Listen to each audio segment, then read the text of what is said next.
Good morning. ముఖ్యంగా తెలంగాణ ప్రజానీకానికి తర్వాత ముఖ్యంగా ఆదిలాబాద్ ప్రజలకి కంగ్రాచులేషన్స్ చెప్పాలి. అమరవీరులకు జోహార్లు కూడా చెప్పాలి. తెలంగాణని ఒక స్వప్నించినటువంటి స్వాప్నికుడుగా తెలంగాణ ఏర్పడడానికి ప్రధాన కారణం నీటి యొక్క సమస్య మనని ఎంత ఇబ్బంది పెట్టింది, ఇక్కడ సమాజం ఎన్ని ప్రాణాలను త్యాగం చేయాల్సి వచ్చింది అనేటువంటిది గమనించి ఆ ఆర్ద్రతలోంచి ఆ ఆర్తిలోంచి వచ్చినటువంటి నినాదం తెలంగాణ నినాదం. దాన్ని జెండాకెత్తుకొని తెలంగాణను సాధించినటువంటి ఒక నాయకుడిగా కేసీఆర్ గారికి కన్సర్న్ అనేది తెలంగాణ సమాజం మీద ఎట్లా ఉంటది, ఎట్లా ఉన్నది అనేది ఎవరికైనా ఉంటది. ఎందుకంటే వాళ్ళు కన్నబిడ్డ లాంటిది కదా. ఇప్పుడు ఆయన దానికోసము ప్రాణాలను అడ్డు పెట్టి ఒక 10-15 సంవత్సరాలు సుదీర్ఘమైనటువంటి త్యాగాలతోటి రాజకీయ జీవితాలని పలంగా పెట్టి చేసుకున్నటువంటి పని కనుక ఖచ్చితంగా వారికి ఉండే సీరియస్నెస్ అనేది ఎవరు కూడా డినే చేయడానికి వీలైనటువంటిది. శత్రువు కూడా ఒప్పుకోవాల్సి వస్తుంది.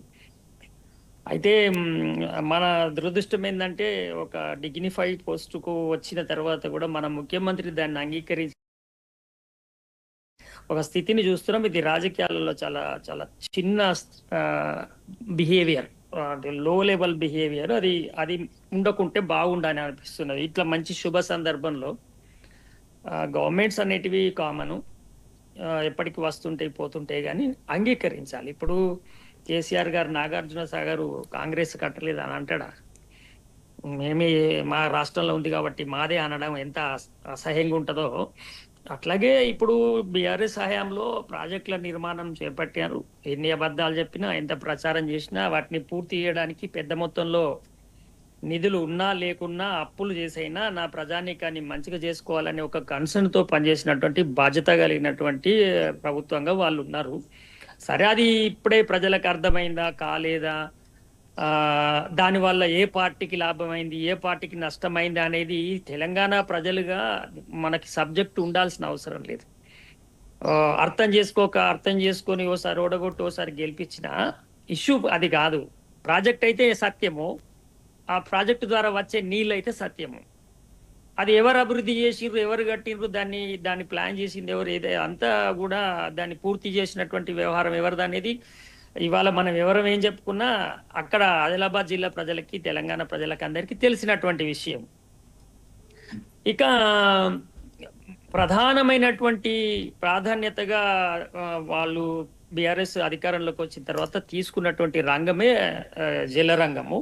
అందుకోసము ఎంత దూరమైనా ప్రయాణం చేసి ఏరైన పద్ధతుల్లో మనం ప్రాజెక్టులు పూర్తి చేసి త్వరగా మన నదుల మీద మన వాటాను స్థిరీకరింపజేసుకోవాలి. ఎట్ ది సేమ్ టైము నా ప్రజలు ఇంకా వాళ్ళ జేబుల్లో పైసలు ఖర్చు పెట్టుకొని వాళ్ళే బోర్వెల్ వేసుకొని ఆ పడక లాస్ అయి నష్టపోయి వాళ్ళే కరెంటు బిల్లులు కట్టి ఇబ్బంది పడద్దని కరెంటు ఉచితం చేసి వెంటనే నదీ జలాలను తెలంగాణలోని రైతుల బిల్లకు మలచాలనేటువంటి ఒక పెద్ద తీవ్ర ప్రయత్నం చేసినారు. దానికోసము వారు కొంత అప్పు చేసినారు. అప్పు గురించి కూడా ఇవాళ చాలా పెద్ద మొత్తంలో బీఆర్ఎస్ పార్టీ చాలా బద్నాం ఎదుర్కొన్నది.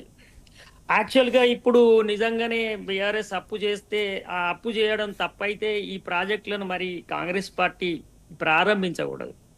ఇది కూడా అప్పు చేసిన బాపతి అప్పులోనే వస్తుంది. అది పూర్తి చేసింది బీఆర్ఎస్ పార్టీ హయాంలోనే. కాబట్టి అంటే ఈ అప్పులన్నీ దేనికోసం చేసినా అనేది ఇప్పుడు ఒక్కొక్కటి ఓపెన్ చేస్తున్నప్పుడు మనకి క్లియర్ గా అర్థం చేసుకోవాల్సిన అవసరం ఉంటుంది. ప్రజానికమైన అర్థం చేసుకోవాలి, రాజకీయ పార్టీల నాయకులు కూడా అర్థం చేసుకోవాలి. ఇప్పుడు చనాక కరోట బ్యారేజ్ కాస్ట్ 1200 కోట్లు అండి. ఈ 1200 కోట్ల రూపాయలు అక్కడ ఉన్నాయి. ఇవాళ అవి వృధా అయితే అది ఓపెన్ చేయొద్దు మరి.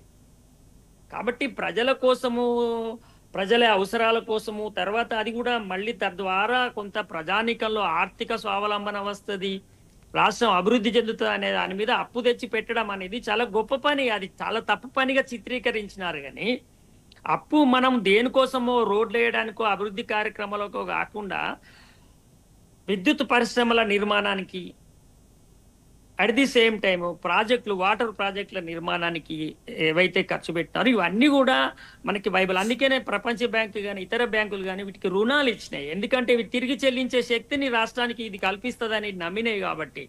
అట్లాంటి వాటి కోసం ఇప్పుడు మనం చాలా పెద్ద మొత్తంలో పాలమూరు మీద ఖర్చు పెట్టినారు. పాలమూరు కూడా ట్రయల్ రన్ అయింది. ఈ చనాక కరోటా కూడా ఎన్నికలకు ముందే ట్రయల్ రన్ చేసినారు. కాళేశ్వరం అయితే మనకి అనుభవంలోకి వచ్చింది. ఇవన్నీ పెద్ద మొత్తంలో పెట్టినారు. మొన్న నీటిపారుదల శాఖ మంత్రులు ఉత్తమ్ కుమార్ రెడ్డి గారు మాట్లాడుతూ, మేము ప్రభుత్వంలోకి వచ్చిన తర్వాతనే పాలమూరి రంగారెడ్డి అప్పుడు మాట్లాడుతూ వారు ఏం చెప్పినంటే, మేము 40,000 కోట్లు విడుదల చేసినామన్నారు.